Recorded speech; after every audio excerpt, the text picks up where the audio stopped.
Hi guys, welcome back to another video here on the Real Food Function YouTube channel. Today I'm going to be taking you through a short follow-along mobility routine that specifically looks at how you can release off the hip rotators around the back of the hips and the buttocks, and also how you can start to mobilize your lower back as well. Now obviously a lot of us find ourselves working from home at the minute, so you're either sat at the kitchen table, the dining room table, you might be holed up in a back bedroom or sat on the sofa for prolonged periods of time, and this often leads to tightness around the hips. In the last video we looked at how you can release off the hip flexors on the front of the thighs, and we also looked at some mobility drills to try and open up the chest and the shoulders and the back as well. Today we're going to dial it in a little bit more specifically into the hip rotators and that lower back area. So again, this is a follow-on mobility routine. It's going to take us around 10 to 15 minutes to complete. All you need is a little bit of space. You don't need any equipment whatsoever, and I'm going to be coaching you through every single step of the way as well. If you don't have time to follow this routine now, but it is something that you want to do, make sure you hit the save link and then come back to it at a more convenient time. Okay, let's get on to it. So the first release that we're looking at today is around these hip rotator muscles that sit underneath the buttocks. Okay, and the muscle specifically that we're looking at is called the piriformis muscle. Now this is a small muscle that sits from the pelvis onto the top of the thigh, and it's quite often a muscle that can go into a small or protective spasm that can then throw the hips out of position and give you different things like lower back pain. It can give you a leg length discrepancy as well. It can give you a rotated or tilted pelvis. So we're going to look at how we can release that muscle and how we can bring it back to its original capacity first of all. So this first move is called a 4-sign release. So just get a little bit of space on the floor, and then from here what I want you to do is go laying onto your back. Okay, so this is our start position with both knees bent. I've got both arms down by my side. And then from here, what I'm going to do is take my right ankle, I'm going to bring it across my left knee. So I create a figure 4 position to start off with. Now, depending on how it feels, you can bring your heel a little bit closer in, or you can take it a little bit further away, depending on what your mobility is like through the hips. I'm going to start about this position. I've got my ankle across my knee first of all. Now the movement that we're trying to create here as a starting point is rotation from the hip to bring the knee into the body, as you can see here. Okay, so I'm pushing through this part of my leg, that's starting to bring the knee into the body, and then I'm drawing it back out. Now to release the muscle, what we want to do is try and give a little bit of a contraction, but then hold it in position as well. Okay, so in my figure 4 position, I'm going to take my left hand, I'm going to place it on the inside of my right knee. Then from here, what I'm going to do is very gently try and push my knee into my hand, but my hand is there to block the movement. So my knee is pushing into my hand in this direction here, but my hand is there to block the knee from moving. Now what that's doing is it's very gently trying to fire up the muscle deep into the buttocks, give it a very, very low level of energy to help it release from that small or protective spasm that it might be in to start off with. So we hold this for about 20 seconds and then we relax back off. Now what I'm going to do in between is swap sides. So I'm going to place my right foot onto the floor, and then I'm going to take my left ankle across my right knee, and again I'm setting a figure 4 position first of all. I'm going to take my right hand onto the inside of that knee, and then very gently I'm pushing the knee in towards the hand, but the hand is there to stop the knee from moving. So again, I'm using around sort of 20 to 25% effort. It's not a big push. This is a gentle push with the knee pushing into the hand. The hand is there to block it. I'm holding it for about 20 seconds. And then from there I'm going to switch back over onto the other side. So we're going to do 2 lots on each side for this first release. So set the feet position first of all. Come up into that figure 4 position. Take the left hand onto the inside of the right knee. Gently start to push that knee into the hand and hold the tension, hold the pressure nice and consistent. And again, we hold it for 20 seconds. We're using around 20% effort. So if you go back into the previous video, I taught you through how you can figure out what 20% feels like first of all. That video will be linked at the end of this video as well if you want to go back to it. Okay, switching sides again. So set your figure 4 position. Take your right hand onto the inside of the left knee. And again, gentle pressure pushing the knee into the hand. Remember, the hand is there to block it, so it's not allowed to move. Now if you're struggling to reach across with your hand to your knee, you can use your left hand on there if that's a little bit easier. The goal is to block the knee from moving. So again, 20% effort, 20 seconds, and then relaxing back down from there. So the goal of that first release was to try and get into those deep hip rotators that sit around the back of the buttocks and try and bring them out of the protective spasm that they quite often go into, and then obviously they restrict your hip movement. That has a knock-on effect to the pelvis position, which then can have a knock-on effect to your lower back as well. So now that we've released the muscle, it means that we can stretch it more effectively. So this next part of the session is how we stretch those deep hip rotators. So again, go lean onto your back. Okay, from here, what I'm going to do is take both legs flat onto the floor first of all. This time, as I draw my right knee up to 90 degrees, I'm going to let my heel relax down to my bum. I'm going to take my right hand, I'm going to grab it just below my right knee, and I'm going to start off first of all by pulling that knee into the body and setting the position. Then I take my left hand, I'm going to try and grab around my ankle. Now if you can't grab right down to the ankle, just take it around halfway down the shin, holding that position. So I've got my right hand to hold my knee in position, my left hand is around my ankle, and then from here what I'm going to do is try and lever that ankle across the centre line of the body. So when I do this, I'm creating a rotation through the hip. I'm feeling that stretch now deep into the buttock, and when I get that position, I'm just going to focus on taking some nice deep exhales. So really working on that breathing, just letting the shoulders relax, letting everything start to relax onto the stretch. Now we hold this for around sort of 30 to 40 seconds before we let that leg go all the way flat onto the floor. And now obviously we're going to swap onto the other side as well. So I'm going to draw my left knee up to 90 degrees. I'm going to take my left hand. I'm going to grab just below that left knee and start to draw it in towards the body first of all. So that sets the position for the stretch. I'm going to use my right hand, grabbing just around the ankle, and then from here, holding my knee in position, we start to lever that ankle across the centre line of the body. And right now I'm feeling that stretch deep into that left buttock, around the back of the pocket area. And when I've got that stretch, I'm just going to switch off and start to relax. Taking some nice deep breaths in and out.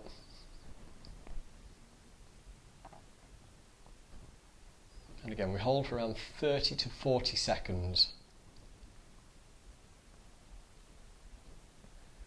Now if you want to, you can go back and do another stretch on each side. This isn't necessarily the sort of thing that you can do too much of. As long as you just go into the point of tension for the stretch, hold it, relax into it, making sure you're not overstretching too much, and then relaxing both legs flat onto the floor. Okay, so that's the second phase of our mobility strategy. So again, phase number 1 was to try and bring the muscle out of its protective spasm first of all. That allows us to then stretch the muscle more effectively and get more benefit long term as well. So that second phase was the specific stretch for the hip rotators. Now what we want to look at is trying to get some mobility into both the hips and the lower back as well. So this first move is what we call lumbar rolls. Now again, all you need is a little bit of space on the floor. I'm just going to go at a slight angle so you can see what I'm doing more effectively. Okay, so laying on my back, I've got my knees and feet together. I'm going to take my arms out to the side. Now if you've got enough room, you can take both arms flat onto the floor. I'm just going to keep a slight bend at the elbows just to lock my position. Now my arms are on the floor because what I want to do is anchor the upper part of my body into a position where it can't move.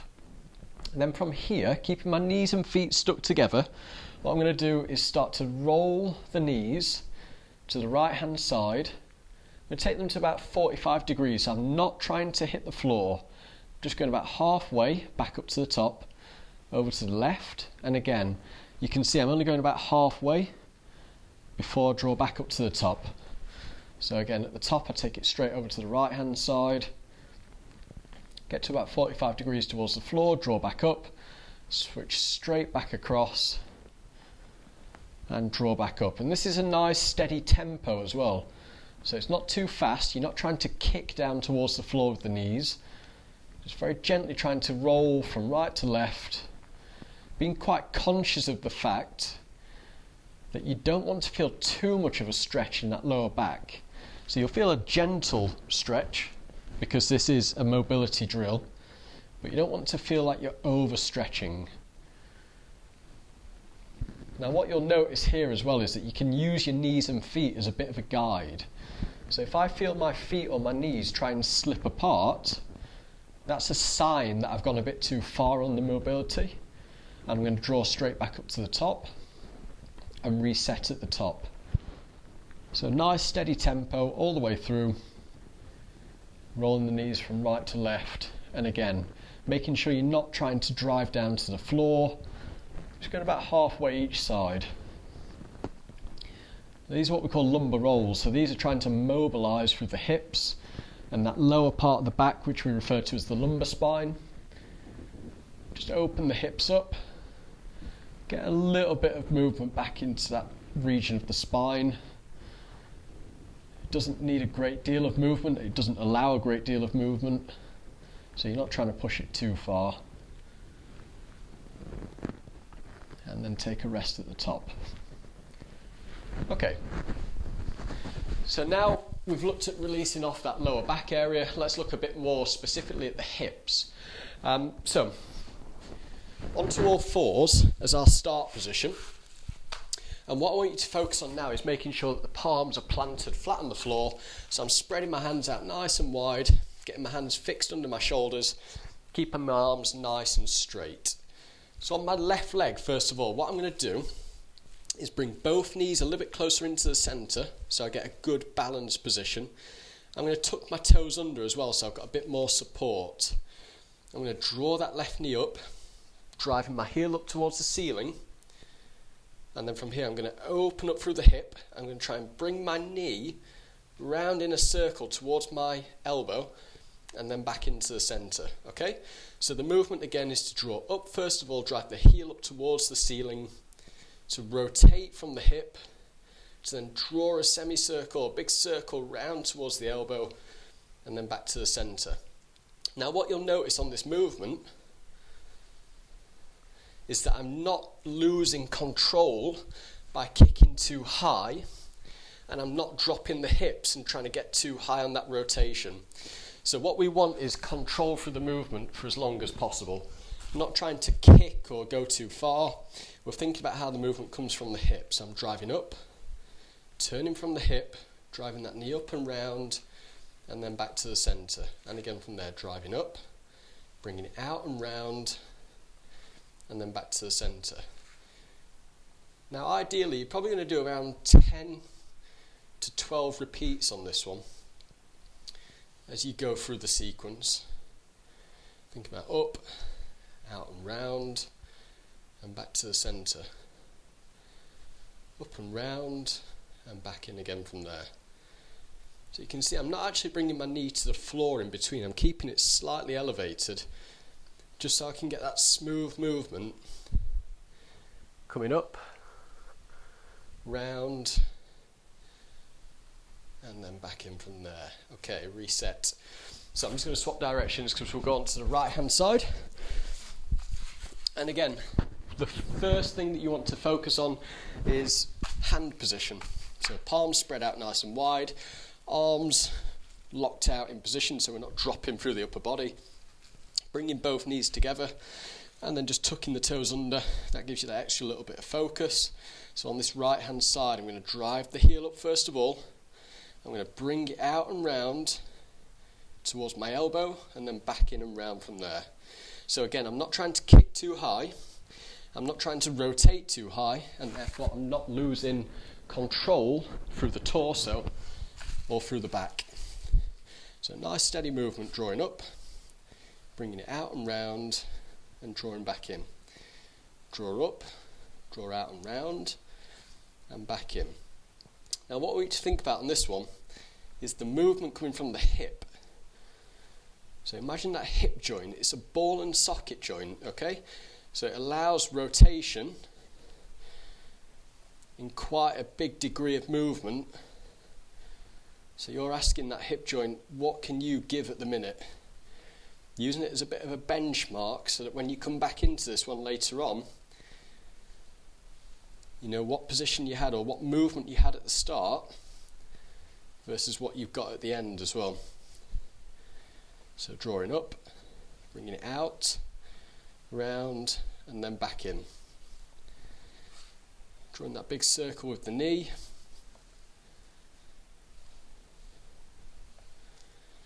Perfect. Okay, so our last drill in today's session, we've looked at releasing the hips and the hip rotators off. We've looked at then stretching them out as well. We moved on to lumbar rolls, which try and mobilise the hips and the lower back. And now we've looked more specifically at that hip rotation mobility drill, which is the hip circles.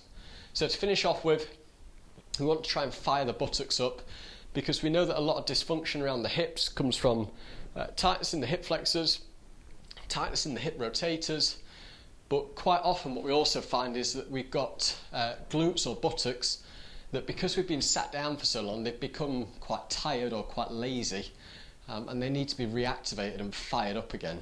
So to do your shoulder bridge, you're going to go laying onto your back first of all.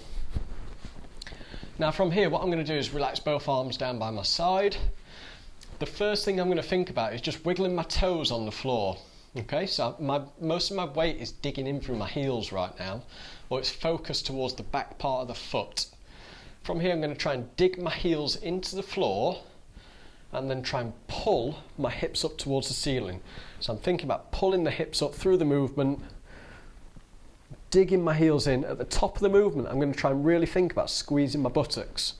So it's that conscious thought process to get those muscles working, to get them fired up. I'm going to hold it. I'm going to hold this for around 5 or 6 seconds before I let my spine start to roll itself back down towards the floor. Now this is a drill that we did in the previous mobility routine as well.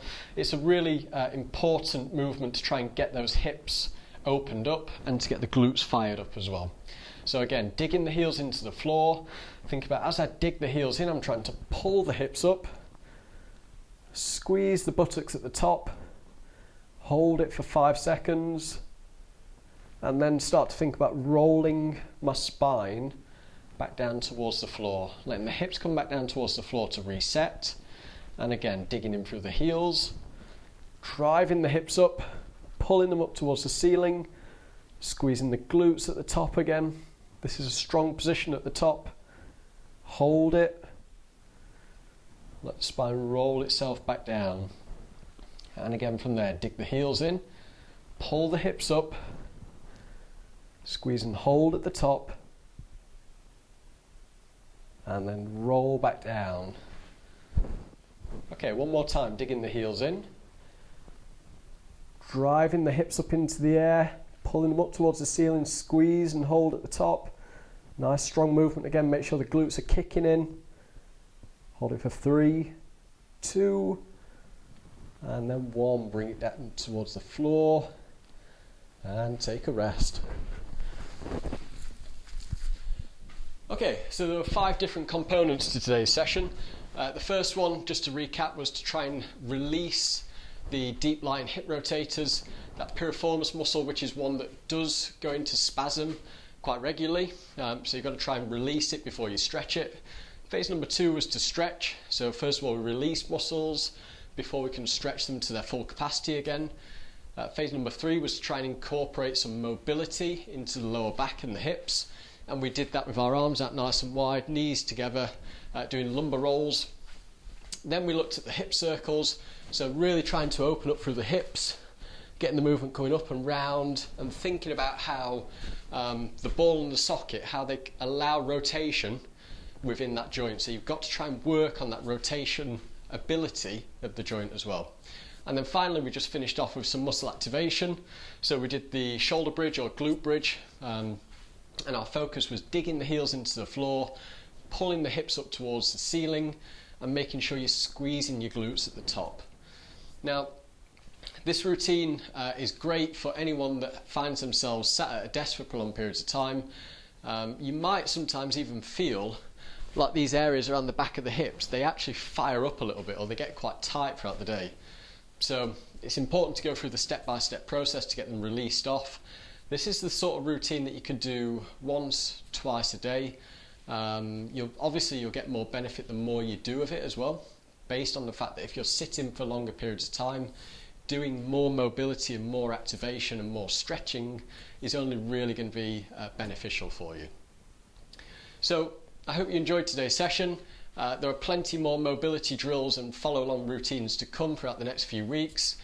With that in mind, make sure you subscribe to the Real Food Function page. Go over to the link in the description where you can go across to the website and read all the articles that I write about healthy recipes, healthy lifestyle, and obviously exercise as well. I look forward to seeing you on the next video. Please feel free to share this with your friends and your family or anyone that you know that will benefit from it as well. And I look forward to seeing you again soon.